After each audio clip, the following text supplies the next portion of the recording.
سورۃ المجادلہ، سورہ مجادلہ کا تعارف۔ مقام نزول، سورہ مجادلہ مدینہ منورہ میں نازل ہوئی ہے۔ رکوع اور آیات کی تعداد، اس سورت میں 3 رکوع اور 22 آیتیں ہیں۔ مجادلہ نام رکھنے کی وجہ، بحث اور تکرار کرنے والی عورت کو عربی میں مجادلہ کہتے ہیں، اور اس سورت کی پہلی آیت میں حضرت خولہ رضی اللہ تعالی عنہا کی نبی کریم علیہ الصلوۃ والسلام سے زہار کے مسئلے میں ہونے والی بحث کا ذکر ہے۔ اس مناسبت سے اس کا نام سورہ مجادلہ رکھا گیا۔ سورہ مجادلہ کے مضامین، اس سورت کا مرکزی مضمون یہ ہے کہ اس میں زہار اور اس کے کفارے سے متعلق اور چند دیگر چیزوں کے بارے میں شرعی احکام بیان کیے گئے ہیں۔ مزید اس سورت میں یہ چیزیں بیان کی گئی ہیں۔ نمبر 1، اس سورت کی ابتدا میں حضرت خولہ بنت ثعلبہ رضی اللہ تعالی عنہا کی زہار کے مسئلے میں ہونے والی بحث اور زہار سے متعلق چند احکام بیان کیے گئے۔ نمبر 2، مجلس کے چند آداب بیان کیے گئے اور مسلمانوں کو اللہ تعالیٰ اور اس کے حبیب علیہ الصلوۃ والسلام کے احکامات پر عمل کرنے کی ترغیب دی گئی ہے۔ نیز علماء دین کی تعریف کی گئی اور ان کے مرتبہ و مقام کو واضح کیا گیا۔ نمبر 3، ان منافقین کی سرزنش کی گئی جو یہودیوں سے محبت کرتے تھے، مسلمانوں کے راز ان تک پہنچاتے تھے، جھوٹی قسمیں کھاتے تھے، اللہ تعالیٰ اور اس کے حبیب علیہ الصلوۃ والسلام سے عداوت رکھتے اور ان کے احکامات کی مخالفت کرتے تھے۔ نمبر 4، اس سورت کے آخر میں بیان کیا گیا کہ مسلمان کافروں سے محبت نہ رکھیں، اگرچہ وہ ان کے باپ، بیٹے، بھائی اور خاندان کے لوگ ہی کیوں نہ ہوں۔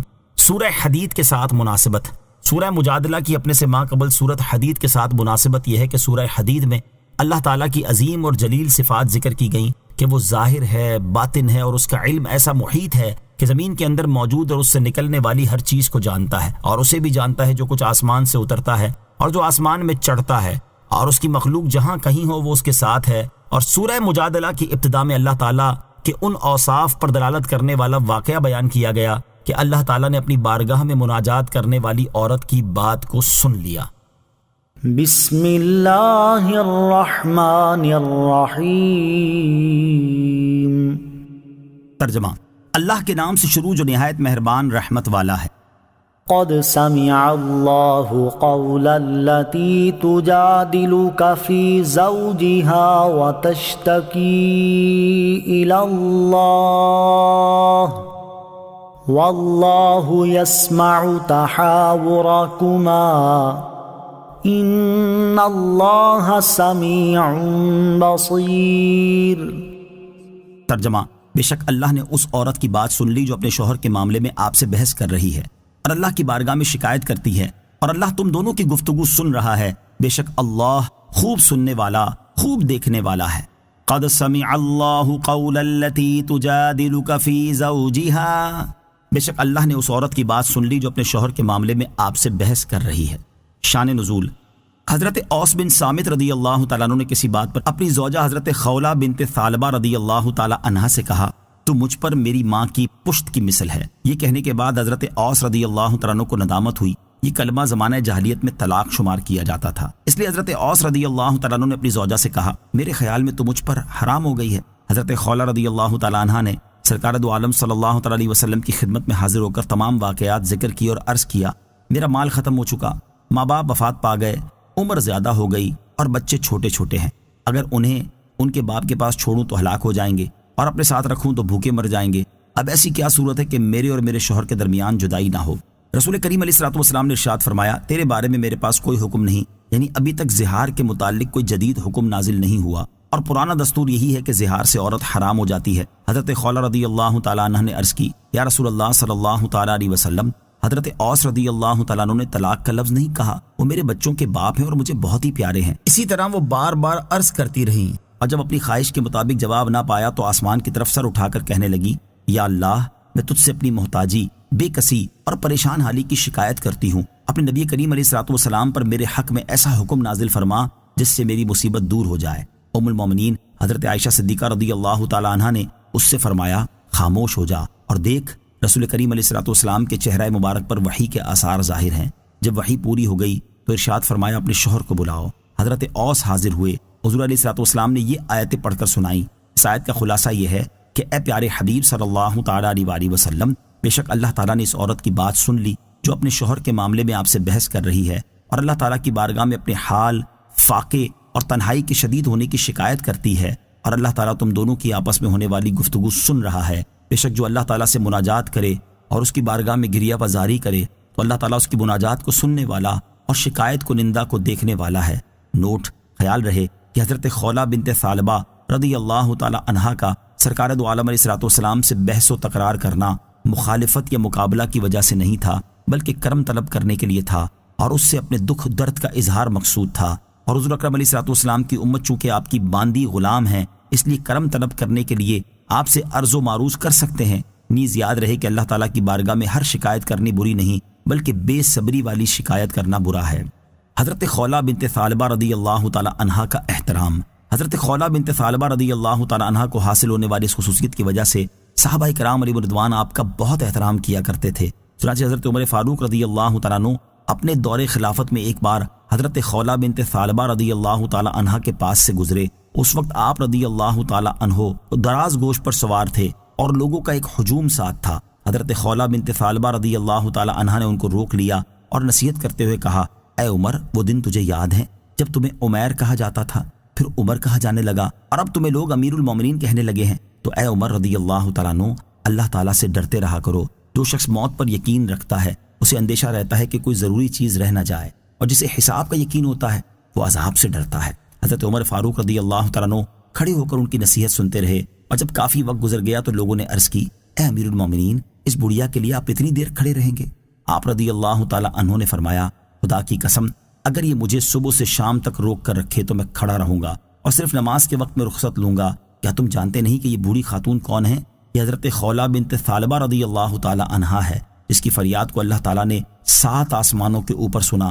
کیا یہ ہو سکتا ہے کہ رب العالمین تو اس کی بات سنے اور عمر نہ سنے؟ الذين يظاهرون منكم من نسائهم ما هن أمهاتهم إن أمهاتهم إلا اللائي ولدنهم وَإِنَّهُمْ لَيَقُولُونَ مُنكَرًا مِنَ الْقَوْلِ وَزُورًا وَإِنَّ اللَّهَ لَعَفُوٌّ غَفُورٌ۔ ترجمہ: تم میں سے وہ لوگ جو اپنی بیویوں کو اپنی ماں جیسی کہہ بیٹھتے ہیں، وہ ان کی مائیں نہیں، ان کی مائیں تو وہی ہیں جنہوں نے انہیں جنم دیا، اور بے شک وہ ضرور ناپسندیدہ اور بالکل جھوٹ بات کہتے ہیں، اور بے شک اللہ ضرور بہت معاف کرنے والا، بہت بخشنے والا ہے۔ الذین یظاہرون منکم من نسائہم، تم میں سے وہ لوگ جو اپنی بیویوں کو اپنی ماں جیسی کہہ بیٹھتے ہیں۔ اس آیت میں زہار کی مذمت بیان کرتے ہوئے ارشاد فرمایا گیا کہ تم میں سے وہ لوگ جو اپنی بیویوں سے زہار کرتے ہیں اور انہیں اپنی ماں جیسی کہہ بیٹھتے ہیں، یہ کہنے سے وہ ان کی مائیں نہیں ہو گئی، بلکہ ان کی مائیں تو وہی ہیں جنہوں نے انہیں جنم دیا ہے، اور بے شک زہار کرنے والے بیویوں کو ماں کہہ کر ناپسندیدہ اور بالکل جھوٹ بات کہتے ہیں۔ بیوی کو کسی طرح ماں کے ساتھ تشبیہ دینا ٹھیک نہیں، اور بے شک اللہ تعالیٰ انہیں ضرور معاف کرنے والا اور بخشنے والا ہے۔ زہار کی تعریف اور اس سے متعلق 4 شرعی احکام۔ اس آیت میں زہار کرنے والوں کا ذکر ہوا، اس مناسبت سے یہاں زہار کی تعریف اور اس سے متعلق 4 شرعی احکام سماعت کیجیے۔ چنانچہ صدر الشریعہ مفتی امجد علی اعظمی رحمۃ اللہ تعالی فرماتے ہیں، زہار کے یہ معنی ہے کہ اپنی زوجہ یا اس کی کسی جزو شائع یا ایسے جز کو جو کل سے تعبیر کیا جاتا ہو، ایسی عورت سے تشبیہ دینا جو اس پر ہمیشہ کے لیے حرام ہو، یا اس کے کسی ایسے عضو سے تشبیہ دینا جس کی طرف دیکھنا حرام ہو۔ مثلا بیوی سے کہا، تو مجھ پر میری ماں کی مثل ہے، یا یوں کہا کہ تیرا سر یا تیری گردن یا تیرا نصف میری ماں کی پیٹھ کی مثل ہے۔ اور زہار سے متعلق 4 شرعی احکام سماعت کیجیے۔ نمبر 1، جس عورت سے تشبیہ دی اگر اس کی حرمت عارضی ہے، ہمیشہ کے لیے نہیں، تو زہار نہیں ہوگا۔ مثلا جس سے تشبیہ دی وہ زوجہ کی بہن، یا جس کو 3 طلاقیں دی ہیں، یا مجوسی یا بت پرست عورت ہے، یہ مسلمان یا کتابیہ ہو سکتی ہیں، اور ان کی حرمت دائمی نہ ہونا ظاہر ہے۔ نمبر 2، محارم سے مراد عام ہے، نسبی ہو یا رضائی، یہ سسرالی رشتے سے، لہذا ماں، بہن، پھوپھی، لڑکی اور رضائی ماں اور بہن وغیرہ ہما، اور زوجہ کی ماں اور لڑکی، جبکہ زوجہ مدخولہ یعنی اس سے حق کے زوجیت ادا کیا ہو اور مدخولہ نہ ہو تو اس کی لڑکی سے تشبیہ دینے میں زہار نہیں کہ وہ محارم میں نہیں۔ یوں ہی جس عورت سے اس کے باپ یا بیٹے نے معاذ اللہ زنا کیا ہے اس سے تشبیہ دی، یا جس عورت سے اس نے زنا کیا ہے اس کی ماں یا لڑکی سے تشبیہ دی تو زہار ہے۔ نمبر 3، عورت مرد سے زہار کے الفاظ کہے تو زہار نہیں بلکہ یہ الفاظ لغو ہیں۔ نمبر 4، زہار کا حکم یہ ہے کہ جب تک کفارہ نہ دے دے اس وقت تک اس عورت سے جماع کرنا یا شہوت کے ساتھ اس کا بوسہ لینا یا اس کو چھونا یا اس کی شرمگاہ کی طرف نظر کرنا حرام ہے، اور بغیر شہوت چھونے یا بوسہ لینے میں حرج نہیں، مگر لب کا بوسہ بغیر شہوت بھی جائز نہیں۔ کفارے سے پہلے جماع کر لیا تو توبہ کرے اور اس کے لیے کوئی دوسرا کفارہ واجب نہ ہوا، مگر خبردار پھر ایسا نہ کرے۔ اور عورت کو بھی یہ جائز نہیں کہ شوہر کو قربت کرنے دے۔ نوٹ: زہار سے متعلق مزید مسائل کی معلومات حاصل کرنے کے لیے بہار شریعت حصہ 8 سے زہار کا بیان مطالعہ فرمائیں۔ نیز یاد رہے کہ دودھ پلانے والیاں دودھ پلانے کی وجہ سے ماؤں کے حکم میں ہیں، اور حضور اقدس علیہ الصلوۃ والسلام کی ازواج مطہرات رضی اللہ تعالی عنہن حرمت اور تعظیم کے اعتبار سے مائیں بلکہ حقیقی ماؤں سے بڑھ کر ہیں، لہٰذا یہ آیت اس آیت کے خلاف نہیں جس میں ارشاد فرمایا گیا وَأَزْوَاجُهُ أُمَّهَاتُهُمْ، اور ان کی بیویاں ان کی مائیں ہیں، کیونکہ یہاں حقیقی ماں کا ذکر ہے اور سورہ احزاب میں حکمی ماں کا ذکر ہے۔ والذین یظاہرون من نسائهم ثم يعودون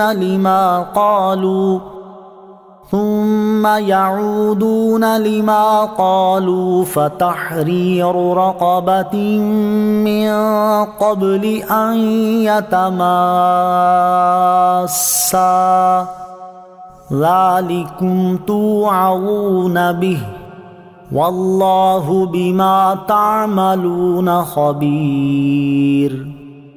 ترجمہ: اور وہ جو اپنی بیویوں کو اپنی ماں جیسی کہیں پھر اپنی کہی ہوئی بات کا تدارک تلافی کرنا چاہیں تو اس کا کفارہ میاں بیوی کے ایک دوسرے کو چھونے سے پہلے ایک غلام آزاد کرنا ہے۔ یہ وہ ہے جس کی تمہیں نصیحت کی جاتی ہے اور اللہ تمہارے کاموں سے خوب خبردار ہے۔ والذین یظاہرون من نسائہم، اور وہ جو اپنی بیویوں کو اپنی ماں جیسی کہیں۔ اس سے پہلی آیت میں زہار کی مذمت بیان کی گئی اور اب یہاں سے زہار کا شرعی حکم بیان کیا جا رہا ہے۔ چنانچہ اس آیت کا خلاصہ یہ ہے کہ وہ لوگ جو اپنی بیویوں سے زہار کریں پھر اس زہار کو توڑ دینا اور اس کی وجہ سے ہونے والی حرمت کو ختم کر دینا چاہیں تو ان پر زہار کا کفارہ ادا کرنا لازم ہے، لہٰذا ان پر ضروری ہے کہ ایک دوسرے کو چھونے سے پہلے غلام آزاد کریں۔ یہ وہ حکم ہے جس کے ذریعے تمہیں نصیحت کی جاتی ہے تاکہ تم دوبارہ زہار نہ کرو اور اللہ تعالیٰ کے عذاب سے ڈرو، اور یہ بات یاد رکھو کہ اللہ تعالیٰ تمہارے کاموں سے خبردار ہے اور وہ تمہیں ان کی جزا دے گا، لہٰذا اللہ تعالیٰ نے تمہارے لیے شریعت کی جو حدود مقرر کی ہیں ان کی حفاظت کرو اور کسی حد کو نہ توڑو۔ زہار کا کفارہ کب واجب ہے؟ صدر الشریعہ مفتی امجد علی اعظمی رحمۃ اللہ تعالی فرماتے ہیں زہار کرنے والا جماع کا ارادہ کرے تو کفارہ واجب ہے، اور اگر یہ چاہے کہ وطی نہ کرے اور عورت اس پر حرام ہی رہے تو کفارہ واجب نہیں، اور اگر ارادہ جماع تھا مگر زوجہ مر گئی تو واجب نہ رہا۔ جب غلام پر قدرت ہے اگرچہ وہ خدمت کا غلام ہو تو کفارہ آزاد کرنے ہی سے ہوگا، اور اگر غلام کی استطاعت نہ ہو، خواہ ملتا نہیں یا اس کے پاس دام نہیں، تو کفارے میں پے در پے یعنی مسلسل 2 مہینے کے روزے رکھے، اور اگر اس کے پاس خدمت کا غلام ہے یا مدیون یعنی مقروض ہے اور دین یعنی قرض ادا کرنے کے لیے غلام کے سوا کچھ نہیں، تو ان صورتوں میں بھی روزے وغیرہ سے کفارہ ادا نہیں کر سکتا بلکہ غلام ہی آزاد کرنا ہوگا۔ نوٹ: زہار کے کفارے سے متعلق مزید مسائل کی معلومات حاصل کرنے کے لیے بہار شریعت حصہ 8 سے کفارے کا بیان مطالعہ فرمائیں۔ فمن لم يجد فصيام شهرين متتابعين من قبل أن يتماسا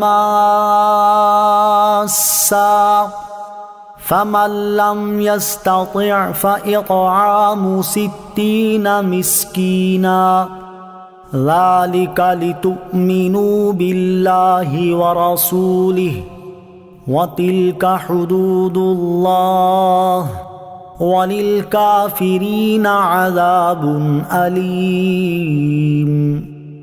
ترجمہ: پھر جو شخص غلام نہ پائے تو میاں بیوی کے ایک دوسرے کو چھونے سے پہلے لگاتار 2 مہینے کے روزے رکھنا شوہر پر لازم ہے۔ پھر جو روزے کی طاقت نہ رکھتا ہو تو 60 مسکینوں کو کھانا کھلانا لازم ہے، یہ اس لیے کہ تم اللہ اور اس کے رسول پر ایمان رکھو، اور یہ اللہ کی حدیں ہیں اور کافروں کے لیے دردناک عذاب ہے۔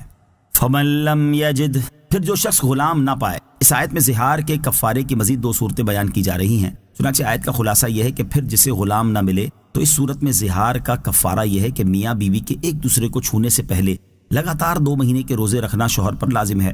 پھر جو اتنے روزے رکھنے کی طاقت نہ رکھتا ہو تو اس صورت میں 60 مسکینوں کو کھانا کھلانا شوہر پر لازم ہے۔ یہ حکم اس لیے دیا گیا ہے تاکہ تم اللہ تعالیٰ اور اس کے رسول علیہ الصلوۃ والسلام پر ایمان رکھو، ان کی فرما برداری کرو اور جاہلیت کے طریقے چھوڑ دو۔ اور یہاں جو زہار اور اس کے کفارے کے احکام بیان ہوئے یہ اللہ تعالیٰ کی حدیں ہیں، ان کو توڑنا اور ان سے تجاوز کرنا جائز نہیں، اور کافروں کے لیے قیامت کے دن دردناک عذاب ہے۔ روزے رکھ کر اور مسکینوں کو کھانا کھلا کر زہار کا کفارہ ادا کرنے سے متعلق 10 شرعی مسائل۔ یہاں آیت میں کفارے کی بیان کردہ دو صورتوں سے متعلق 10 شرعی احکام سماعت کیجیے۔ نمبر 1، روزے سے کفارہ ادا کرنے میں یہ شرط ہے کہ نہ اس مدت کے اندر ماہ رمضان ہو، نہ عید الفطر، نہ عید الاضحیٰ، نہ ایام تشریق۔ ہاں اگر مسافر ہے تو ماہ رمضان میں کفارے کی نیت سے روزہ رکھ سکتا ہے، مگر وہ ایام جن میں روزہ رکھنا ممنوع ہے ان میں کسی بھی روزہ رکھنے کی اجازت نہیں۔ نمبر 2، روزے اگر پہلی تاریخ سے رکھے تو دوسرا مہینہ ختم ہونے پر کفارہ ادا ہو گیا، اگرچہ دونوں مہینے 29 دن کے ہوں، جبکہ اگر پہلی تاریخ سے نہ رکھے ہوں تو 60 پورے رکھنے ہوں گے، اور اگر 15 روزے رکھنے کے بعد چاند ہوا تو پھر اس مہینے کے روزے رکھ لیے اور یہ 29 دن کا مہینہ ہو، اس کے بعد 15 دن اور رکھ لیے کہ 59 دن ہوئے، جب بھی کفارہ ادا ہو جائے گا۔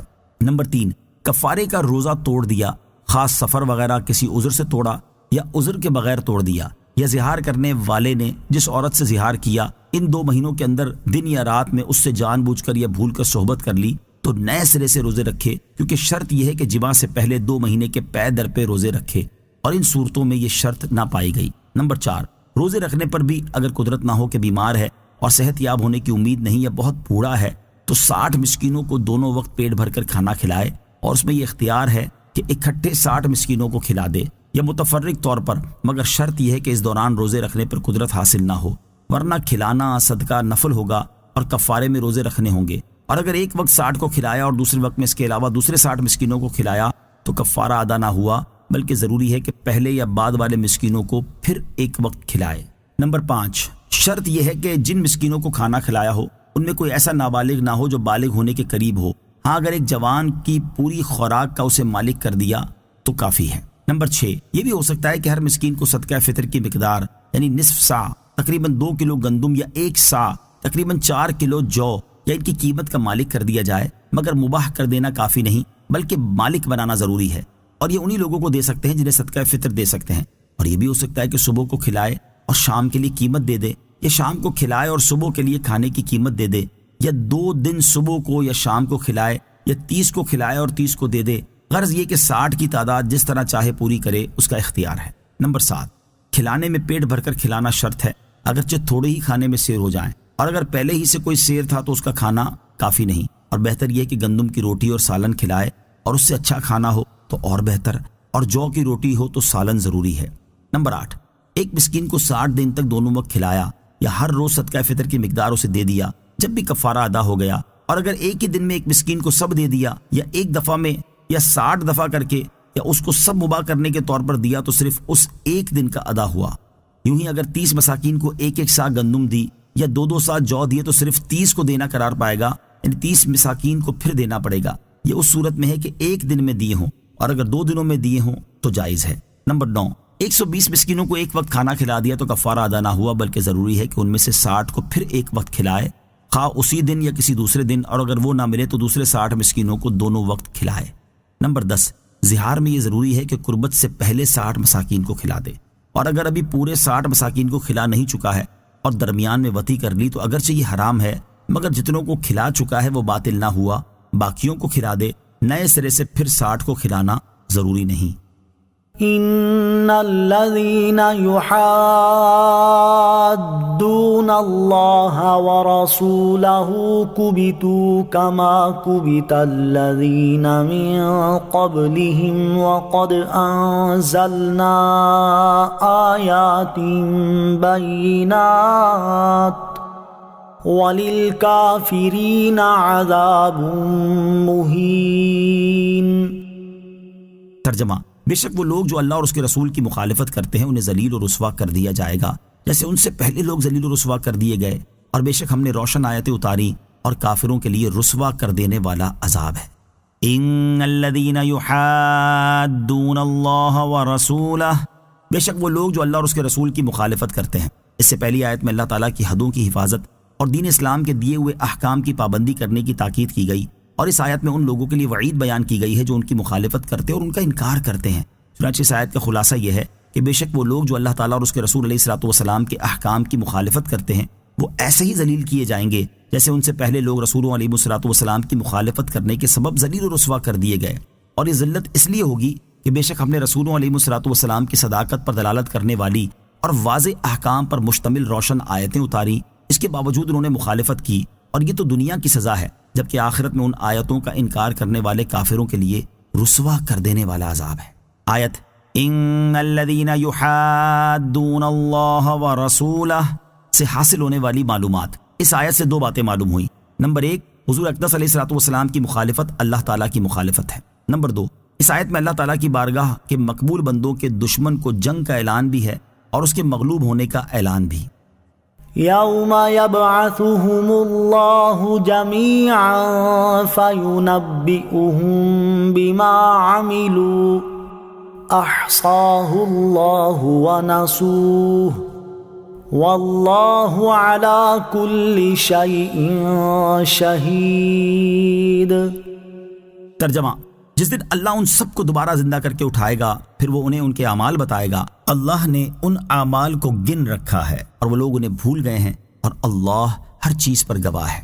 یوم یبعثهم اللہ جمیعا، جس دن اللہ ان سب کو دوبارہ زندہ کر کے اٹھائے گا، یعنی کافروں کو رسوا کر دینے والا عذاب اس دن ہوگا جس دن اللہ تعالیٰ ان سب کو مرنے کے بعد دوبارہ زندہ کرے گا، یہاں تک کہ کسی ایک کو باقی نہ چھوڑے گا۔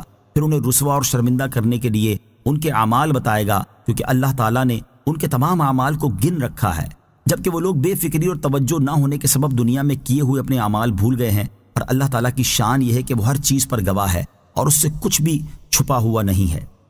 أَلَمْ تَرَ أَنَّ اللَّهَ يَعْلَمُ مَا فِي السَّمَاوَاتِ وَمَا فِي الْأَرْضِ مَا يَكُونُ مِن نَّجْوَى ثَلَاثَةٍ إِلَّا هُوَ رَابِعُهُمْ وَلَا خَمْسَةٍ إِلَّا هُوَ سَادِسُهُمْ وَلَا أَدْنَىٰ مِن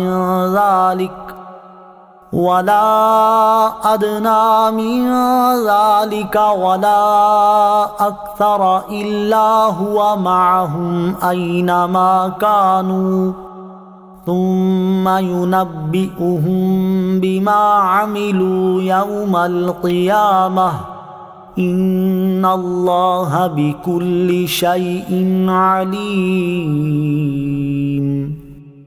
ترجمہ، اے بندے، کیا تو نے نہ دیکھا کہ اللہ جانتا ہے جو کچھ آسمانوں میں اور جو کچھ زمین میں ہے؟ جہاں کہیں 3 شخصوں کی سرگوشی ہو تو ان میں چوتھا اللہ ہی ہے، اور 5 کی سرگوشی ہو تو وہ اللہ ہی ان کا چھٹا ہوتا ہے، اور اس سے کم اور اس سے زیادہ جتنے بھی لوگ ہوں اللہ ان کے ساتھ ہوتا ہے۔ وہ جہاں کہیں بھی ہوں پھر اللہ انہیں قیامت کے دن بتا دے گا جو کچھ انہوں نے کیا، بے شک اللہ ہر چیز کو خوب جانتا ہے۔ الم ترى، اے بندے کیا تو نے نہ دیکھا؟ اس سے پہلی آیت کے آخر میں بیان ہوا کہ اللہ تعالیٰ ہر چیز پر گواہ ہے، اور اس آیت میں تاکید کے ساتھ یہ بات بیان کی جا رہی ہے کہ اللہ تعالیٰ تمام معلومات کو جانتا ہے۔ چنانچہ آیت کا خلاصہ یہ ہے کہ اے سننے والے، کیا تو نے نہ دیکھا کہ جو کچھ آسمانوں میں اور جو کچھ زمین میں ہے سب اللہ تعالیٰ جانتا ہے، اس سے کچھ بھی پوشیدہ نہیں، حتیٰ کہ جہاں کہیں 3 شخص سرگوشی سے بات کریں اور اپنے راز آپس میں ایک دوسرے کو آہستہ آواز سے بتائیں اور اپنی مشاورت پر کسی کو مطلع نہ کریں، تو ان میں چوتھا اللہ تعالیٰ ہی ہے جو ان کا مشاہدہ کرتا ہے، ان کی سرگوشی اور ان کے رازوں کو جانتا ہے۔ اور اگر 5 لوگ سرگوشی سے بات کریں تو وہ اللہ تعالیٰ ہی ان کا چھٹا ہوتا ہے، اور یہ چیز اسی تعداد پر موقوف نہیں بلکہ 3 سے کم اور 5 سے زیادہ جتنے بھی لوگ ہوں اللہ تعالیٰ اپنے علم و قدرت سے ان سب کے ساتھ ہوتا ہے، خواہ وہ جہاں کہیں بھی ہوں۔ پھر اللہ تعالیٰ انہیں قیامت کے دن بتا دے گا جو کچھ انہوں نے کیا، اور انہیں ان کے اعمال کی جزا دے گا، بے شک اللہ تعالیٰ سب کچھ جانتا ہے۔ أَلَمْ تَرَ إِلَى الَّذِينَ نُهُوا عَنِ النَّجْوَى ثُمَّ يَعُودُونَ لِمَا نُهُوا عَنْهُ وَيَتَنَاجَوْنَ بِالْإِثْمِ وَالْعُدْوَانِ وَمَعْصِيَةِ الرَّسُولِ وَإِذَا جَاءُوكَ حَيَّوْكَ بِمَا لَمْ يُحَيِّكَ بِهِ اللَّهُ وَيَقُولُونَ فِي أَنفُسِهِمْ لَوْلَا يُعَذِّبُنَا اللَّهُ بِمَا نَقُولُ حَسْبُهُمْ جَهَنَّمُ يَصْلَوْنَهَا فَبِئْسَ الْمَصِيرُ۔ ترجمہ، کیا تم نے انہیں نہ دیکھا جنہیں پوشیدہ مشوروں سے منع فرمایا گیا تھا، پھر وہ اسی کام کی طرف لوٹتے ہیں جس سے انہیں منع کیا گیا تھا، اور آپس میں گناہ اور حد سے بڑھنے اور رسول کی نافرمانی کے مشورے کرتے ہیں، اور جب تمہارے حضور حاضر ہوتے ہیں تو ان الفاظ سے تمہیں سلام کرتے ہیں جن سے اللہ نے تمہیں سلام نہیں فرمایا، اور وہ اپنے دلوں میں کہتے ہیں کہ ہماری باتوں کی وجہ سے اللہ ہمیں کیوں عذاب نہیں دیتا، انہیں جہنم کافی ہے، وہ اس میں داخل ہوں گے تو وہ کیا ہی برا ٹھکانہ ہے۔ الم تر الی الذین نہوا عن النجوی، کیا تم نے انہیں نہ دیکھا جنہیں پوشیدہ مشوروں سے منع فرمایا گیا تھا؟ شان نزول، یہ آیت ان یہودیوں اور منافقوں کے بارے میں نازل ہوئی جو آپس میں سرگوشیاں کرتے اور مسلمانوں کی طرف دیکھتے جاتے اور آنکھوں سے ان کی طرف اشارے کرتے جاتے تاکہ مسلمان یہ سمجھیں کہ ان کے خلاف کوئی پوشیدہ بات کی جا رہی ہے اور اس سے انہیں رنج ہو۔ ان کی حرکت سے مسلمانوں کو غم ہوتا تھا اور وہ کہتے تھے کہ شاید ان لوگوں کو ہمارے ان بھائیوں کے شہید ہونے یا شکست کھانے کی کوئی خبر پہنچی جو جہاد میں گئے ہوئے ہیں، اور یہ اسی کے بارے باتیں بنا رہے اور اشارے کر رہے ہیں۔ جب منافقوں کی یہ حرکات بہت زیادہ ہو گئی اور مسلمانوں نے سرکار دو عالم صلی اللہ تعالیٰ علیہ وسلم کی بارگاہ میں اس کی شکایتیں کی تو تاجدار رسالت صلی اللہ تعالیٰ علیہ وسلم نے سرگوشی کرنے والوں کو منع فرما دیا، لیکن وہ باز نہ آئے اور یہ حرکت کرتے ہی رہے۔ اس پر یہ آیت کریمہ نازل ہوئی اور ارشاد فرمایا گیا، کیا تم نے انہیں نہ دیکھا جنہیں پوشیدہ مشوروں سے منع فرمایا گیا تھا، پھر وہ اسی منع کیے ہوئے کام کی طرف لوٹتے ہیں اور آپس میں گناہ اور حد سے بڑھنے اور رسول کی نافرمانی کے مشورے کرتے ہیں۔ ان کا گناہ اور حد سے بڑھنا یہ ہے کہ مکاری کے ساتھ سرگوشیاں کر کے مسلمانوں کو رنج و غم میں ڈالتے ہیں، اور رسول کریم صلی اللہ تعالیٰ علیہ وسلم کی نافرمانی یہ ہے کہ ممانعت کے باوجود اپنی حرکتوں سے باز نہیں آتے۔ اور یہ بھی کہا گیا ہے کہ یہ لوگ ایک دوسرے کو رسول کریم علیہ الصلوۃ والسلام کی نافرمانی کرنے کی رائے دیتے تھے۔ کسی کے سامنے سرگوشی سے بات نہ کی جائے۔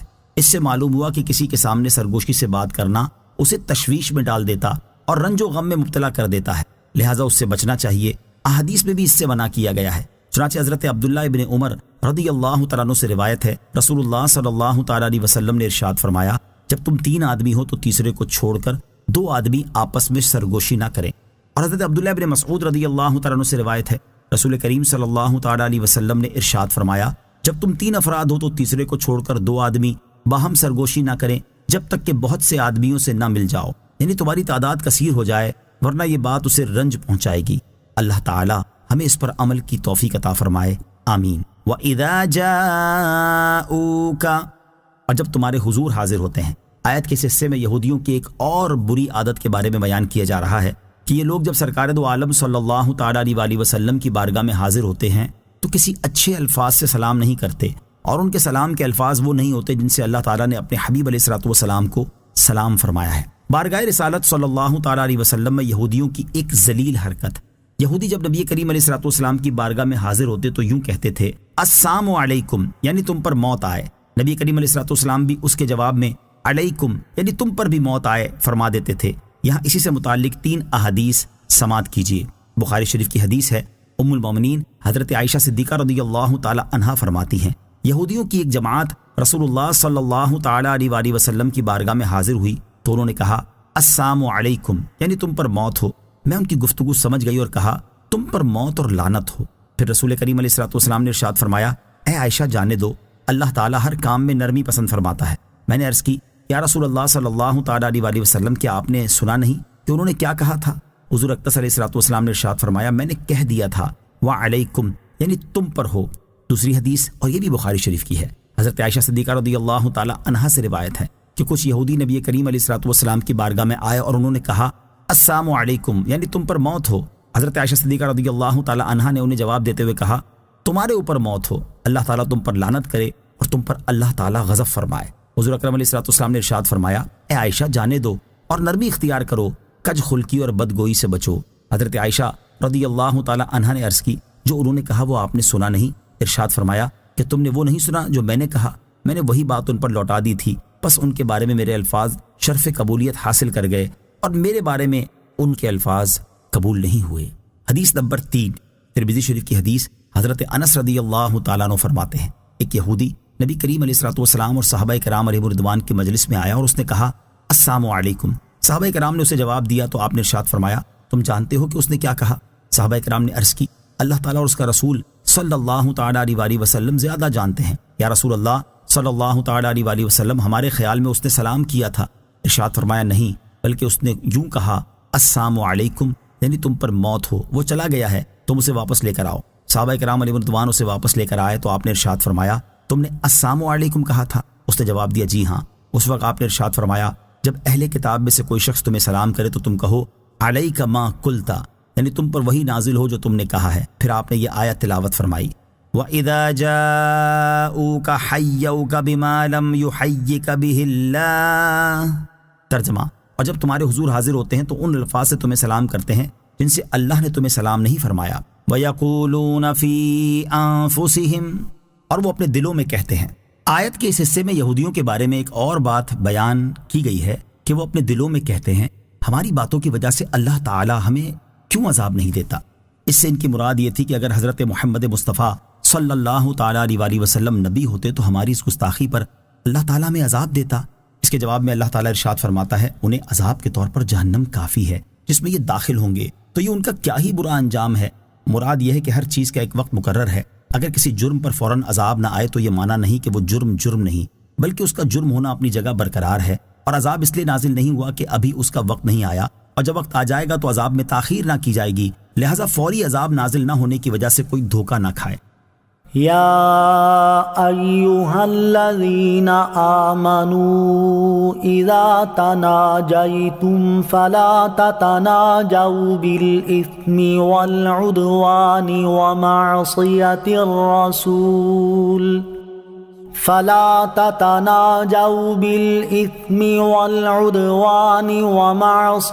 الرسول وتناجوا بالبر والتقوى واتقوا اللہ الذی الیہ تحشرون۔ ترجمہ، اے ایمان والو، جب تم آپس میں مشورہ کرو تو گناہ اور حد سے بڑھنے اور رسول کی نافرمانی کا مشورہ نہ کرو، اور نیکی اور پرہیزگاری کا مشورہ کرو، اور اس اللہ سے ڈرو جس کی طرف تمہیں اکٹھا کیا جائے گا۔ یا ایھا الذین آمنوا اذا تناجیتم، اے ایمان والو جب تم آپس میں مشورہ کرو۔ اس سے پہلی آیت میں گناہ، حد سے بڑھنے اور رسول کریم علیہ الصلوۃ والسلام کی نافرمانی کے بارے میں مشورے کرنے پر یہودیوں اور منافقوں کی مذمت بیان کی گئی، اور اس آیت میں حضور اقدس صلی اللہ تعالیٰ علیہ وسلم کے صحابہ کرام رضی اللہ تعالیٰ عنہم کو ان جیسے طریقے سے پرہیز کرنے کا حکم دیا جا رہا ہے۔ چنانچہ اس آیت کا خلاصہ یہ ہے کہ اے ایمان والو، تم جب آپس میں مشورہ کرو تو یہودیوں اور منافقوں کی طرح گناہ، حد سے بڑھنے اور رسول اکرم علیہ الصلوۃ والسلام کی نافرمانی کا مشورہ نہ کرنا، بلکہ نیکی اور پرہیزگاری کا مشورہ کرنا، اور اس اللہ تعالیٰ سے ڈرتے رہنا جس کی طرف تم اٹھائے جاؤ گے، اور وہ تمہیں تمہارے اعمال کی جزا دے گا۔ بعض مفسرین کے نزدیک اس آیت میں منافقوں سے خطاب ہے، اور آیت کا معنی یہ ہے کہ اے اپنی زبان سے ایمان لانے والو، تم جب آپس میں مشورہ کرو تو گناہ، حد سے بڑھنے اور رسول کریم علیہ الصلوۃ والسلام کی نافرمانی کا مشورہ نہ کرو، بلکہ نیکی اور پرہیزگاری کا مشورہ کرو، اور اس اللہ تعالیٰ سے ڈرو جس کی طرف تم حساب کے لیے اٹھائے جاؤ گے، تو وہ تمہیں تمہارے مشوروں کی جزا دے گا۔ آیت یا ایھا الذین آمنوا اذا تناجیتم سے حاصل ہونے والی معلومات۔ اس آیت سے 4 باتیں معلوم ہوئیں۔ نمبر 1، مسلمان صلاح مشورے مسلمانوں ہی سے کریں، کفار سے نہ کریں، اور انہیں اپنا مشیر وغیرہ نہ بنائیں۔ نمبر 2، آپس میں مشورے بھی اچھے ہی کریں، برے نہ کریں۔ نمبر 3، مسلمانوں کی خلوت بھی جلوت کی طرح پاکیزہ ہونی چاہیے۔ نمبر 4، تنہائی میں بھی حضور اکرم صلی اللہ تعالیٰ علیہ وسلم کا ادب و احترام ملحوظ رکھے۔ مبارک ہے وہ عالم جو اپنی تنہائی میں حضور پر نور علیہ الصلوۃ والسلام کے فضائل سوچے، اور بدنصیب ہے وہ شخص جس کا وقت حضور اقدس علیہ الصلوۃ والسلام کی توہین کے بارے سوچنے میں گزرے۔ انما النجوى من الشيطان ليحزن الذين آمنوا وليس بضارهم شيئا إلا بإذن الله وعلى الله فليتوكل المؤمنون۔ ترجمہ، وہ پوشیدہ مشورہ تو شیطان ہی کی طرف سے ہے تاکہ وہ ایمان والوں کو غمگین کرے، اور وہ اللہ کے حکم کے بغیر ایمان والوں کا کچھ بھی نہیں بگاڑ سکتا، اور مسلمانوں کو تو اللہ ہی پر بھروسہ کرنا چاہیے۔ انما النجوى من الشیطان، پوشیدہ مشورہ تو شیطان ہی کی طرف سے ہے۔ ارشاد فرمایا کہ وہ مشورہ تو شیطان ہی کی طرف سے ہے جس میں گناہ، حد سے بڑھنا اور رسول کریم صلی اللہ تعالیٰ علیہ وسلم کی نافرمانی ہو، اور شیطان اپنے دوستوں کو اس پر ابھارتا ہے تاکہ وہ ایمان والوں کو غمگین کر دے، اور وہ اللہ تعالیٰ کے حکم کے بغیر مسلمانوں کا کچھ نہیں بگاڑ سکتا، اور مسلمانوں کو اللہ تعالیٰ ہی پر بھروسہ کرنا چاہیے، کیونکہ اللہ تعالیٰ پر بھروسہ کرنے والا نقصان میں نہیں رہتا۔ یا ایھا الذین آمنوا اذا قیل لکم تفسحوا فی المجالس فافسحوا یفسح اللہ لکم وَإِذَا قِيلَ انشُزُوا فَانشُزُوا يَرْفَعِ اللَّهُ الَّذِينَ آمَنُوا مِنكُمْ وَالَّذِينَ أُوتُوا الْعِلْمَ دَرَجَاتٍ وَاللَّهُ بِمَا تَعْمَلُونَ خَبِيرٌ۔ ترجمہ: اے ایمان والو، جب تم سے کہا جائے کہ مجلسوں میں جگہ کشادہ کرو تو جگہ کشادہ کر دو، اللہ تمہارے لیے جگہ کشادہ فرمائے گا، اور جب کہا جائے کھڑے ہو جاؤ تو کھڑے ہو جایا کرو، اللہ تم میں سے ایمان والوں کے اور ان کے درجات بلند فرماتا ہے جنہیں علم دیا گیا، اور اللہ تمہارے کاموں سے خوب خبردار ہے۔ یا ایھا الذین آمنوا، اے ایمان والو۔ شان نزول: نبی کریم علیہ الصلوۃ والسلام غزوہ بدر میں حاضر ہونے والے صحابہ کرام علیہ رضوان کی عزت کرتے تھے۔ ایک روز چند بدری صحابہ کرام رضی اللہ تعالیٰ عنہم ایسے وقت پہنچے جبکہ مجلس شریف بھر چکی تھی۔ انہوں نے حضور اقدس علیہ الصلوۃ والسلام کے سامنے کھڑے ہو کر سلام عرض کیا۔ حضور پرنور علیہ الصلوۃ والسلام نے جواب دیا، پھر انہوں نے حاضرین کو سلام کیا تو انہوں نے جواب دیا، پھر وہ اس انتظار میں کھڑے رہے کہ ان کے لیے مجلس شریف میں جگہ بنائی جائے، مگر کسی نے جگہ نہ دی۔ سرکار دو عالم علیہ الصلوۃ والسلام کو یہ چیز گراں گزری تو آپ نے اپنے قریب والوں کو اٹھا کر ان کے لیے جگہ بنا دی۔ اٹھنے والوں کو اٹھنا شاق ہوا تو اس پر یہ آیت کریمہ نازل ہوئی اور ارشاد فرمایا گیا، اے ایمان والو، جب تم سے کہا جائے کہ مجلسوں میں جگہ کشادہ کرو تو جگہ کشادہ کر دو، اللہ تعالیٰ تمہارے لیے جنت میں جگہ کشادہ فرمائے گا، اور جب تمہیں اپنی جگہ سے کھڑے ہونے کا کہا جائے تاکہ جگہ کشادہ ہو جائے تو کھڑے ہو جایا کرو، اللہ تعالیٰ اپنی اور اپنے حبیب علیہ الصلوۃ والسلام کی اطاعت کے باعث تم میں سے ایمان والوں کے اور ان کے درجات بلند فرماتا ہے جن کو علم دیا گیا ہے، اور اللہ تعالیٰ تمہارے کاموں سے خبردار ہے۔ بزرگان دین کی تعظیم کرنا سنت ہے۔ اس آیت کے شان نزول سے معلوم ہوا کہ بزرگان دین کے لیے جگہ چھوڑنا اور ان کی تعظیم کرنا جائز بلکہ سنت ہے، حتیٰ کہ مسجد میں بھی ان کی تعظیم کر سکتے ہیں، کیونکہ یہ واقعہ مسجد نبوی شریف میں ہی ہوا تھا۔ یاد رہے کہ حدیث شریف میں بزرگان دین اور دینی پیشواؤں کی تعظیم و توقیر کا باقاعدہ حکم بھی دیا گیا ہے۔ چنانچہ حضرت ابو ہریرہ رضی اللہ تعالی عنہ سے روایت ہے، سید المرسلین صلی اللہ تعالی علیہ وسلم نے ارشاد فرمایا، جن سے تم علم حاصل کرتے ہو ان کے لیے عاجزی اختیار کرو، اور جن کو تم علم سکھاتے ہو ان کے لیے تواضع اختیار کرو، اور سرکش عالم نہ بنو۔ لہذا ہر مسلمان کو چاہیے کہ وہ بزرگان دین کی تعظیم کرتا رہے اور ان کی بے ادبی کرنے سے بچے۔ اللہ تعالی ہمیں ادب و تعظیم کی توفیق عطا فرمائے، آمین۔ مسلمانوں کی تعظیم کرنے کی ترغیب۔ اس آیت سے معلوم ہوا کہ ایک مسلمان کا اپنے دوسرے مسلمان بھائی کی تعظیم کرنا اللہ تعالیٰ کو بہت پیارا ہے، کیونکہ اس پر اللہ تعالیٰ نے اجر و ثواب کا وعدہ فرمایا ہے۔ لہٰذا مسلمانوں کو چاہیے کہ ایک دوسرے کی تعظیم کیا کریں۔ حضرت ابو موسیٰ اشعری رضی اللہ تعالی عنہ سے روایت ہے، نبی اکرم صلی اللہ تعالی علیہ وسلم نے ارشاد فرمایا، بوڑھے مسلمان کی تعظیم کرنا اور اس حامل قرآن کی تعظیم کرنا جو قرآن میں غلو نہ کرے اور اس کے احکام پر عمل کرے، اور عادل سلطان کی تعظیم کرنا اللہ تعالیٰ کی تعظیم کرنے میں داخل ہے۔ فضیلت اور مرتبے والوں کو اگلی صفوں میں بٹھایا جا سکتا ہے۔ یاد رہے کہ مجلس کے آداب میں یہ بات شامل ہے کہ جو شخص پہلے آ کر بیٹھ چکا ہو اسے اس کی جگہ سے نہ اٹھایا جائے، سوائے کسی بڑی ضرورت کے، یا یوں کہ اہم حضرات کے لیے نمایاں جگہ بنا دی جائے، جیسے دینی و دنیاوی دونوں قسم کی مجلسوں میں سرکردہ حضرات کو اسٹیج پر یہ سب سے آگے جگہ دی جاتی ہے، اور ویسے یہ ہونا چاہیے کہ بڑے اور سمجھدار حضرات سننے کے لیے زیادہ قریب بیٹھیں۔ حضرت ابو مسعود انصاری رضی اللہ تعالیٰ عنہ سے روایت ہے، نبی کریم علیہ الصلوۃ والسلام نے ارشاد فرمایا، تم میں سے جو لوگ بالغ اور عقل مند ہیں انہیں میرے قریب کھڑے ہونا چاہیے، پھر جو ان کے قریب ہوں، پھر جو ان کے قریب ہوں۔ اور حضرت عائشہ صدیقہ رضی اللہ تعالی عنہا سے روایت ہے، حضور پر نور علیہ الصلوۃ والسلام نے ارشاد فرمایا، لوگوں سے ان کے مرتبے اور منصب کے مطابق معاملہ کرو۔ فضیلت اور مرتبے والے خود کسی کو اٹھا کر اس کی جگہ نہ بیٹھیں۔ فضیلت اور مرتبہ رکھنے والے حضرات کو چاہیے کہ وہ خود کسی کو اٹھا کر اس کی جگہ پر نہ بیٹھیں، کیونکہ کثیر احادیث میں حضور اقدس علیہ الصلوۃ والسلام نے اس سے منع فرمایا ہے۔ جیسا کہ حضرت عبداللہ ابن عمر رضی اللہ تعالی عنہما سے روایت ہے، سرکار دو عالم صلی اللہ تعالی علیہ وسلم نے ارشاد فرمایا، کوئی شخص مجلس میں سے کسی کو اٹھا کر خود اس کی جگہ پر نہ بیٹھے۔ حضرت عبداللہ ابن عمر رضی اللہ تعالیٰ عنہما سے مروی دوسری روایت میں ہے کہ رسول کریم علیہ الصلوۃ والسلام نے اس سے منع فرمایا ہے کہ ایک شخص کسی کو اس کی جگہ سے اٹھا کر خود اس کی جگہ بیٹھ جائے، البتہ تمہیں چاہیے کہ دوسروں کے لیے جگہ کشادہ اور وسیع کر دو۔ علم حاصل کرنے کی ترغیب اور علم و علماء کے فضائل۔ اس آیت سے یہ بھی معلوم ہوا کہ علماء دین بڑے درجے والے ہیں اور دنیا و آخرت میں ان کی عزت ہے۔ جب اللہ تعالیٰ نے ان کے درجات کی بلندی کا وعدہ کیا ہے تو انہیں اس کے فضل و کرم سے دنیا و آخرت میں عزت ضرور ملے گی۔ حضرت حسن بصری رضی اللہ تعالیٰ عنہ فرماتے ہیں، حضرت عبداللہ ابن مسعود رضی اللہ تعالیٰ عنہ نے اسی آیت کی تلاوت کرنے کے بعد فرمایا، اے لوگو، اس آیت کو سمجھو اور علم حاصل کرنے کی طرف راغب ہو جاؤ، کیونکہ اللہ تعالیٰ ارشاد فرماتا ہے کہ وہ مومن عالم کو اس مومن سے بلند درجات عطا فرمائے گا جو عالم نہیں ہے۔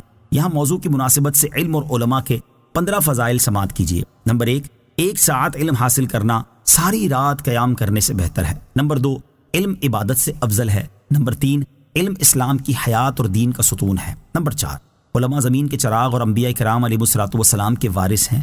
نمبر 5، مرنے کے بعد بھی بندے کو علم سے نفع پہنچتا رہتا ہے۔ نمبر 6، ایک فقیہ شیطان پر 1000 عابدوں سے زیادہ بھاری ہے۔ نمبر 7، علم کی مجالس جنت کے باغات ہیں۔ 8، علم کی طلب میں کسی راستے پر چلنے والے کے لیے اللہ تعالیٰ جنت کا راستہ آسان کر دیتا ہے۔ نمبر 9، قیامت کے دن علماء کی سیاہی اور شہداء کے خون کا وزن کیا جائے گا تو ان کی سیاہی شہداء کے خون پر غالب آ جائے گی۔ نمبر 10، عالم کے لیے ہر چیز مغفرت طلب کرتی ہے، حتیٰ کہ سمندر میں مچھلیاں بھی مغفرت کی دعا کرتی ہیں۔ نمبر 11، علماء کی صحبت میں بیٹھنا عبادت ہے۔ نمبر 12، علماء کی تعظیم کرو کیونکہ وہ انبیاء کرام علیہ الصلوۃ والسلام کے وارث ہیں۔ نمبر 13، اہل جنت میں علماء کے محتاج ہوں گے۔ نمبر 14، علماء آسمان میں ستاروں کی مثل ہیں جن کے ذریعے خشکی اور طری کے اندھیروں میں راہ پائی جاتی ہے۔ نمبر 15، قیامت کے دن انبیاء کرام علیہ الصلوۃ والسلام کے بعد علماء شفاعت کریں گے۔ اللہ تعالیٰ ہمیں علم دین حاصل کرنے اور اس پر عمل کرنے کی توفیق عطا فرمائے، آمین۔ نوٹ: علم اور علماء کرام کے فضائل وغیرہ سے متعلق مزید معلومات حاصل کرنے کے لیے مفتی قاسم صاحب کی کتاب علم اور علماء کی فضیلت کا مطالعہ فرمائیں۔ یا ایہا الذین آمنوا اذا ناجیتم الرسول فقدموا بین یدی نجواکم صدقہ ذلك خير لكم وأطهر فإن لم تجدوا فإن الله غفور رحيم۔ ترجمہ: اے ایمان والو، جب تم رسول سے تنہائی میں کوئی بات عرض کرنا چاہو تو اپنی عرض سے پہلے کچھ صدقہ دے لو، یہ تمہارے لیے بہت بہتر اور زیادہ پاکیزہ ہے۔ پھر اگر تم اس پر قدرت نہ پاؤ تو بے شک اللہ بہت بخشنے والا بڑا مہربان ہے۔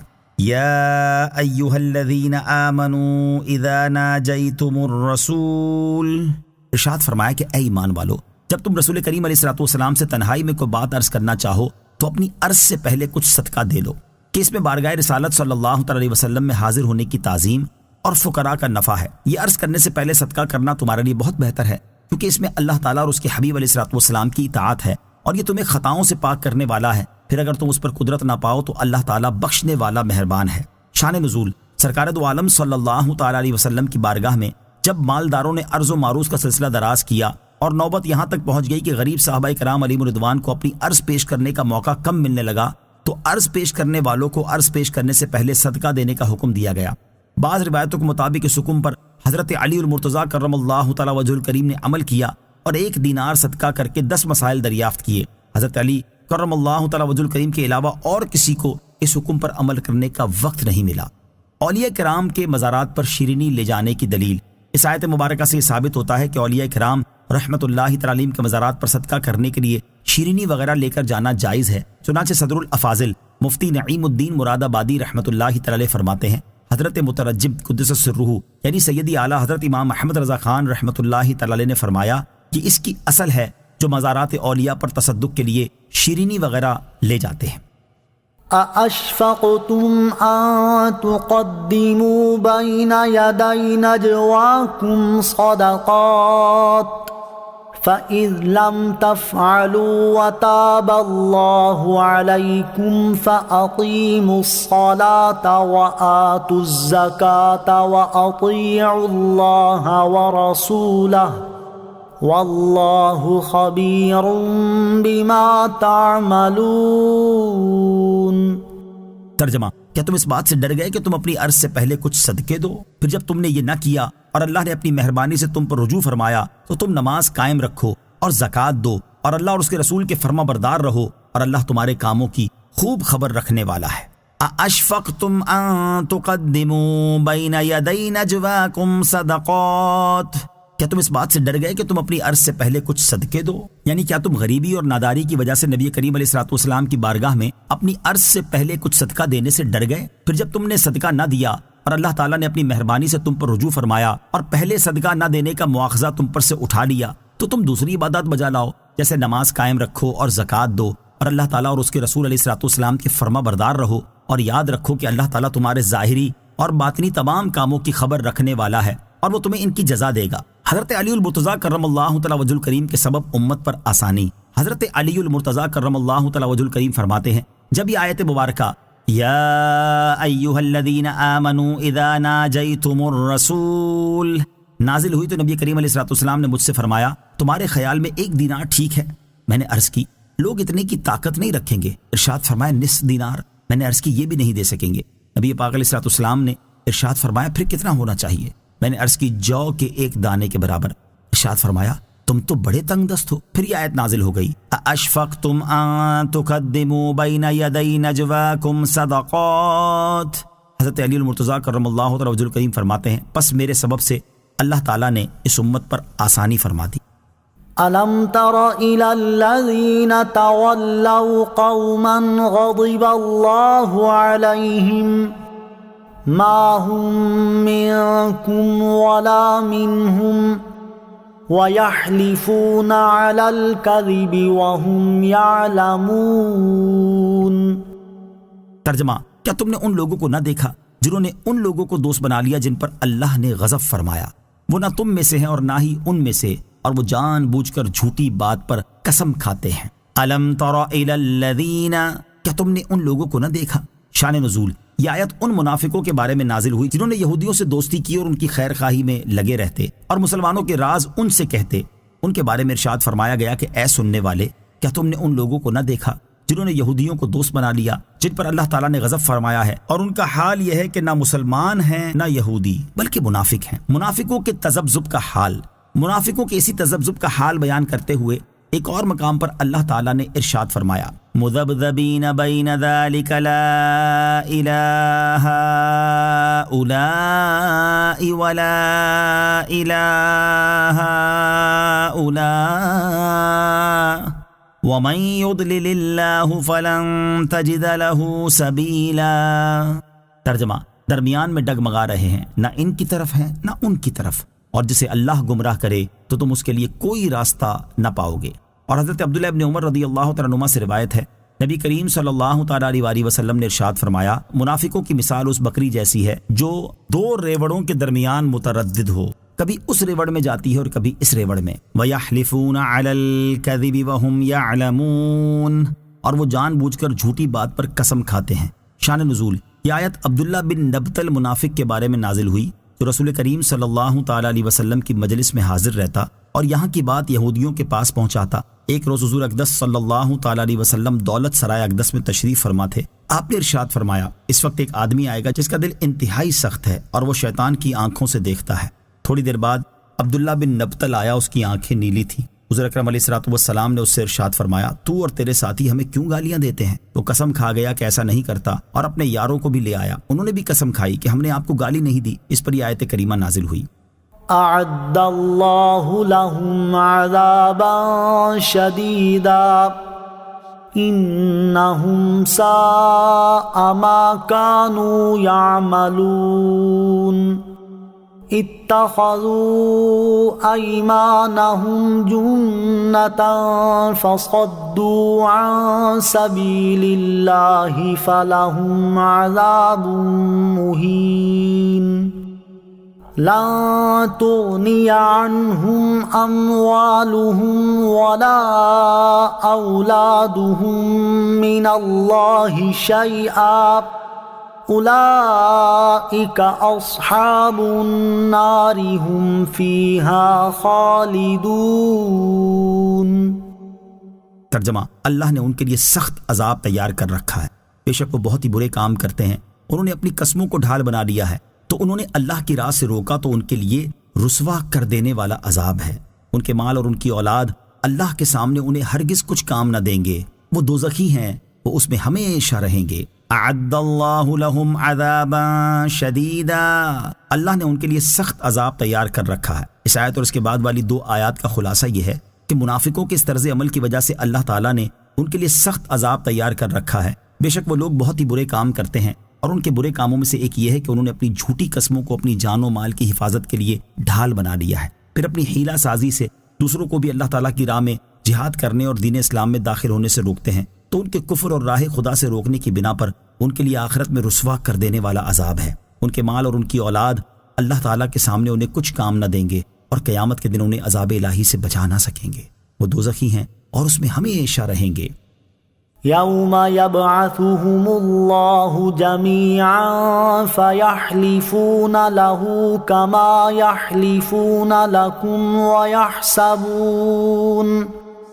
ويحسبون أنهم على شيء ألا إنهم هم الكاذبون۔ ترجمہ، جس دن اللہ ان سب کو اٹھائے گا تو اس کے حضور بھی ایسے ہی قسمیں کھائیں گے جیسے تمہارے سامنے کھا رہے ہیں، اور وہ یہ سمجھتے ہیں کہ وہ کسی چیز پر ہیں۔ خبردار، بے شک وہی جھوٹے ہیں۔ یوم یبعثہم اللہ جمیعا، جس دن اللہ ان سب کو اٹھائے گا، یعنی وہ دن یاد کریں جس دن اللہ تعالیٰ ان سب منافقوں کو اٹھائے گا تو اس کی بارگاہ میں بھی قسمیں کھائیں گے کہ دنیا میں ہم مخلص مومن تھے، منافق نہ تھے، جیسے آج تمہارے سامنے دنیا میں کھا رہے ہیں، اور وہ اپنی جھوٹی قسموں کو کارآمد سمجھتے ہیں کہ ان کی بدولت بچ جائیں گے، حالانکہ ایسا ہرگز نہ ہوگا۔ خبردار، بے شک وہی اپنی قسموں میں جھوٹے ہیں، اور ایسے جھوٹے کہ دنیا میں بھی جھوٹ بولتے رہے اور آخرت میں بھی بولیں گے۔ رسول کریم علیہ الصلوۃ کے سامنے بھی جھوٹ بولا، اور قیامت کے دن خدا کے سامنے بھی جھوٹ بولیں گے۔ استحوذ عليهم الشيطان فأنساهم ذكر الله أولئك حزب الشيطان ألا إن حزب الشيطان هم الخاسرون۔ ترجمہ، ان پر شیطان غالب آ گیا تو اس نے انہیں اللہ کی یاد بھلا دی، وہ شیطان کا گروہ ہیں، سن لو بے شک شیطان کا گروہ ہی خسارہ پانے والا ہے۔ استحوذ علیہم الشیطان، ان پر شیطان غالب آ گیا، یعنی منافقوں کا یہ حال اس لیے ہوا کہ ان پر شیطان غالب آ گیا ہے، جس کی وجہ سے ان کی اپنی سوچ سمجھ ختم ہو چکی ہے۔ شیطان انہیں جن کاموں میں چاہتا ہے لگا دیتا ہے، اور جب ان کی یہ حالت ہوگی تو پھر انہیں اللہ تعالیٰ کے ذکر کی کب پرواہ ہوگی، اور یہ کب اپنے رب عز و جل کو یاد کریں گے۔ وہ منافق شیطان کے گروہ ہیں، اور سن لو بے شک شیطان کا گروہ ہی خسارہ پانے والا ہے کہ جنت کی دائمی نعمتوں سے محروم اور جہنم کے ابدی عذاب میں گرفتار ہوگا۔ شیطان کے غلبے کی ایک علامت تفسیر مدارک میں ہے۔ شاہ کرمانی رحمۃ اللہ تعالی فرماتے ہیں، بندے پر شیطان کے غالب آنے کی علامت یہ ہے کہ شیطان اسے کھانے پینے اور پہننے میں مشغول کر دیتا ہے، بندے کے دل کو اللہ تعالیٰ کی نعمتوں اور اس کے انعامات میں غور و فکر کرنے اور ان نعمتوں کا شکر ادا کرنے سے غافل کر دیتا ہے، بندے کو اس کے رب تعالیٰ کا ذکر کرنے سے غافل کر کے جھوٹ، غیبت اور بہتان تراشی میں مصروف کر دیتا ہے، اور بندے کے دل میں دنیا کا مال جمع کرنے اور دنیا سنوارنے کی لگن ڈال کر اسے غور و فکر کرنے اور اپنے انجام کے بارے میں سوچنے سے غافل کر دیتا ہے۔ ان علامات کو سامنے رکھتے ہوئے ہر مسلمان کو چاہیے کہ وہ اپنے حال اور اپنے اعمال پر غور کرے۔ اگر اس میں مذکورہ بالا علامات نہیں پائی جاتی تو اللہ تعالیٰ کا شکر ادا کرے اور اس سے مزید توفیق اور استقامت حاصل ہونے کی دعا کرتا رہے، اور اگر اس میں یہ علامات پائی جاتی ہیں تو اسے چاہیے کہ فوراً ہوشیار ہو جائے اور اپنے اوپر سے شیطان کا غلبہ دور کرنے کی کوششوں میں مصروف ہو جائے، تاکہ قیامت کے دن شیطان کے گروہ میں شامل ہونے اور ان جیسے برے انجام سے بچ سکے۔ اللہ تعالیٰ ہمارے حال پر رحم فرمائے اور ہمیں شیطان پر غلبہ نصیب فرمائے، آمین۔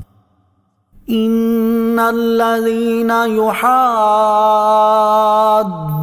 الله ورسوله اولئك في الاذلين۔ ترجمہ، بے شک وہ لوگ جو اللہ اور اس کے رسول کی مخالفت کرتے ہیں وہ سب سے زیادہ ذلیلوں میں ہیں۔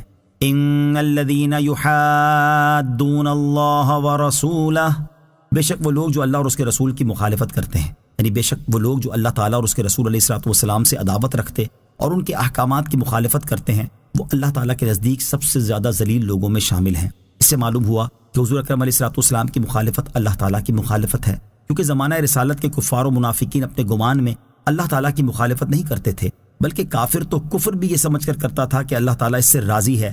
البتہ وہ حضور پرنور علیہ الصلوۃ والسلام کی مخالفت کرتے ہیں اور اسے اللہ تعالیٰ نے اپنی مخالفت فرمایا ہے۔ كتب الله لأغلبن أنا ورسلي إن الله قوي عزيز۔ ترجمہ، اللہ لکھ چکا ہے کہ ضرور میں غالب آؤں گا، اور میرے رسول بے شک اللہ قوت والا سب پر غالب ہے۔ کتب اللہ لکھ چکا ہے، یعنی اللہ تعالیٰ لوح محفوظ میں لکھ چکا ہے کہ ضرور میں غالب آؤں گا اور میرے رسول غالب آئیں گے۔ بے شک اللہ تعالیٰ قوت والا ہے، اسے کوئی اس کے ارادے سے منع نہیں کر سکتا، عزت والا اور غلبے والا ہے، کوئی اسے مغلوب نہیں کر سکتا۔ یاد رہے کہ یہاں آیت میں رسولوں علیہ الصلوۃ والسلام کے غالب آنے سے مراد دلیل اور حجت کے ساتھ یا تلوار کے ساتھ غالب آنا مراد ہے۔ دلیل و حجت کے ساتھ تو سبھی غالب تھے، البتہ بہت ساروں کو تلوار کے ساتھ بھی غلبہ عطا کیا گیا۔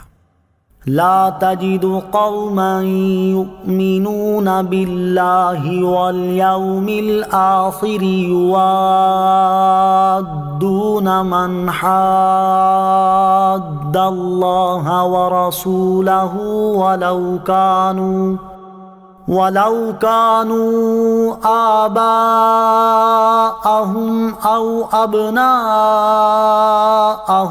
أو إخوانهم أو عشيرتهم أولئك كتب في قلوبهم الإيمان وأيدهم بروح منه ويدخلهم جنات تجري من تحتها الأنهار خالدين فيها رضي الله عنهم ورضوا عنه أولئك حزب الله ألا إن حزب الله هم المفلحون۔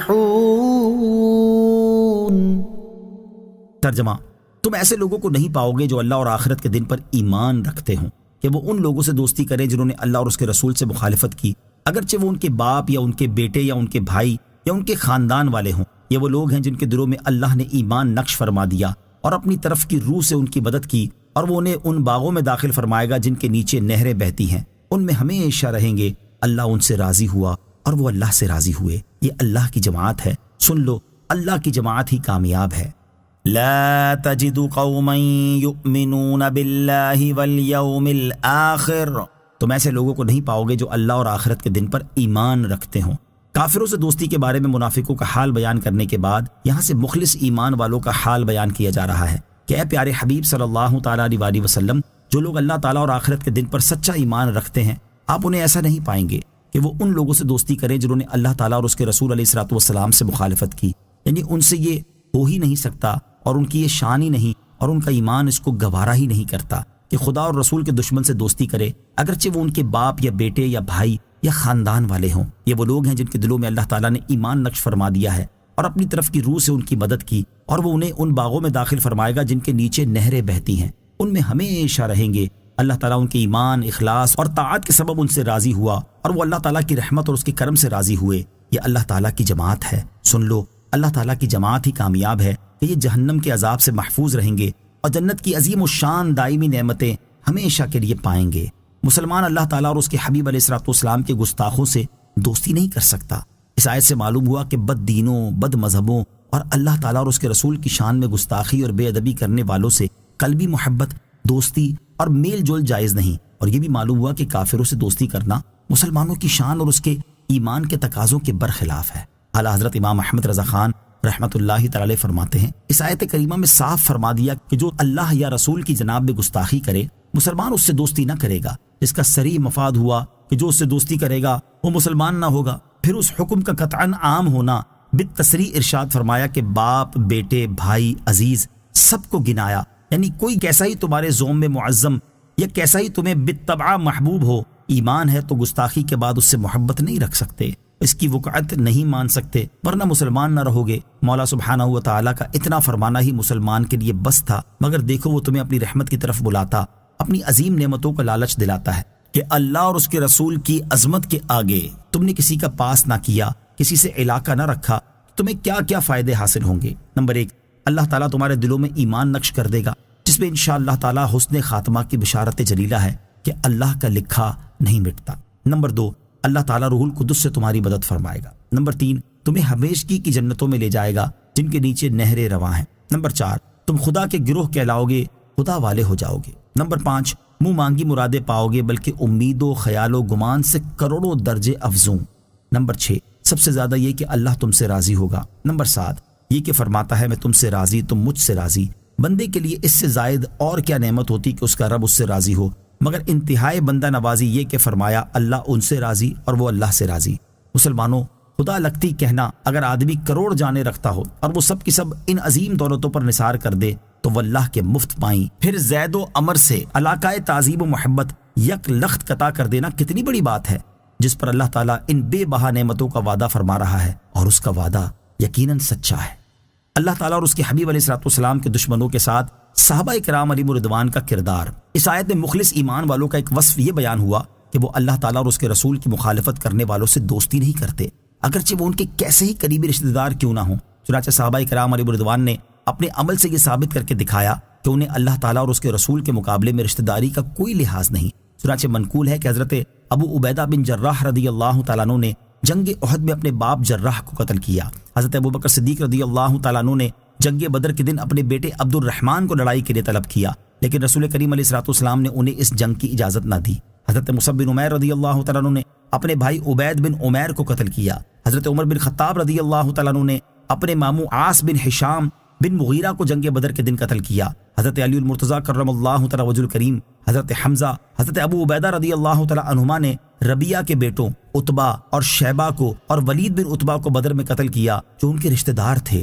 اس آیت سے ان لوگوں کو درس عبرت حاصل کرنا چاہیے جو اپنے دنیاوی مفادات کی خاطر صلح کلیت کے قائل ہوتے ہیں اور اللہ عز و جل اور اس کے رسول صلی اللہ تعالیٰ علیہ وسلم کے دشمنوں کے ساتھ دوستیاں نبھاتے ہیں۔ آمنت باللہ صدق اللہ العظیم۔